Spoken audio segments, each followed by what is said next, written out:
اهدنا الصراط المستقيم.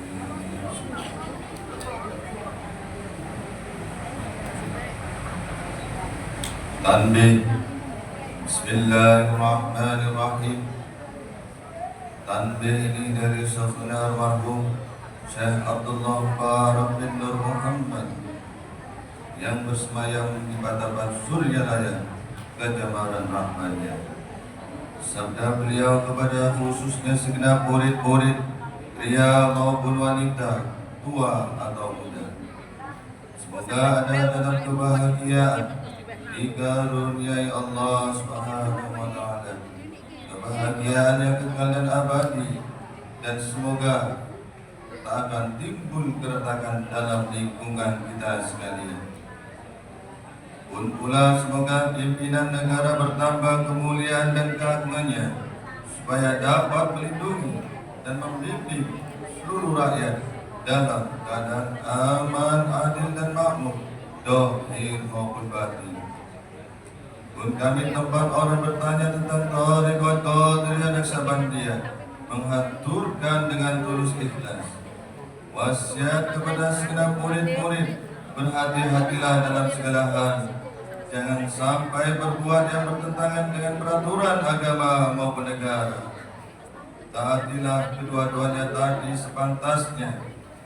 Demikian sikap manusia yang tetap dalam keimanan.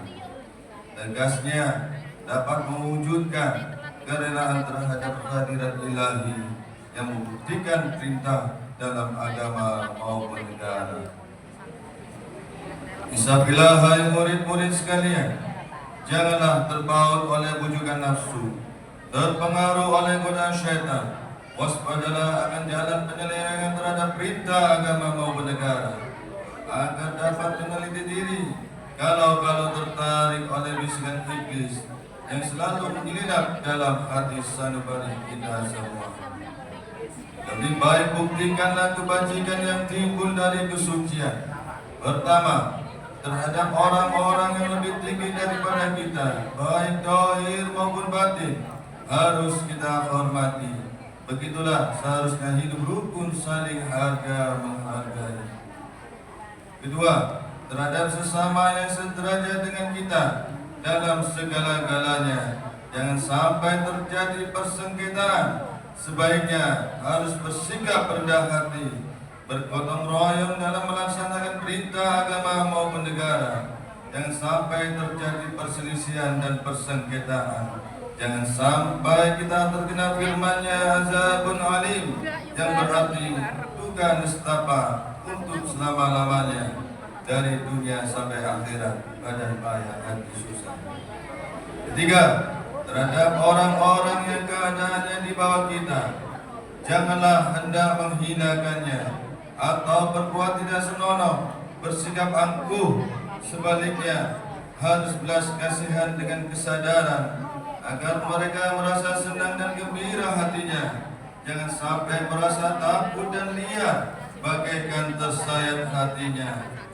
Mereka harus dituntun, dibimbing dengan nasihat yang lemah lembut, yang akan memberikan keinsafan dalam menginjak jalan kebajikan.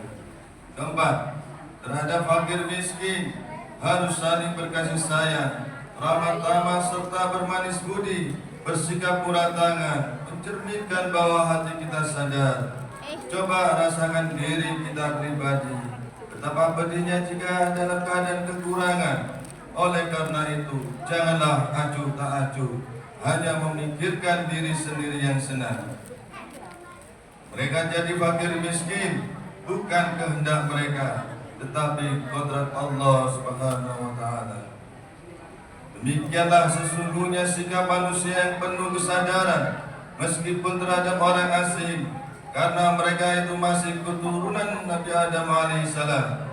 Mengingat ayat 70 surat Isra yang artinya, sangat kami muliakan keturunan Adam, dan kami sebarkan segala yang berada di darat dan di lautan, dan kami beri mereka rezeki yang ada di darat dan di lautan. Juga kami mengutamakan mereka lebih utama dari makhluk lainnya. Kesimpulan dari ayat ini bahwa kita sekalian seharusnya saling harga menghargai, jangan timbul kekecewaan. Mengingat surat Al-Maidah yang artinya hendaklah tolong menolong dengan sesama dalam melaksanakan kebajikan dan ketakwaan dengan sungguh-sungguh terhadap agama maupun negara. Sebaliknya, janganlah tolong menolong dalam berbuat dosa dan permusuhan terhadap perintah agama maupun negara. Adapun soal keagamaan, itu terserah agamanya masing-masing. Mengingat surat Al-Kafirun ayat 6, agamamu untuk kamu, agamaku untuk aku. Maksudnya, janganlah terjadi perselisihan. Wajiblah kita hidup rukun dan damai, saling harga menghargai. Tetapi janganlah sekali-kali ikut campur. Cobalah renungkan pepatah leluhur kita. Hendaklah kita bersikap budiman, tertib dan damai. Andaikan tidak demikian, pasti sesal dahulu pendapatan, sesal kemudian tak berguna. Karena yang menyebabkan penderitaan diri pribadi itu adalah akibat dari amal perbuatan diri sendiri. Dalam surat An-Nahl ayat 112 diterangkan bahwa Tuhan yang Maha Esa telah memberikan beberapa contoh, yakni tempat maupun kampung, desa maupun negara yang dahulunya aman dan tentram, rumah riba lojinawi. Namun penduduknya atau penghuninya mengingkari nikmat-nikmat Allah, maka lalu berkecambulah bencana kelaparan, penderitaan dan ketakutan yang disebabkan sikap dan perbuatan mereka sendiri. Oleh karena demikian, hendaklah segenap murid-murid bertindak teliti dalam segala jalan yang ditempuh guna kebaikan zahir maupun batin, dunia maupun akhirat, supaya hati tentram, jasad nyaman, jangan sekali-kali timbul persengketaan. Tidak lain tujuannya budi utama jasmani sempurna, jaga bagan.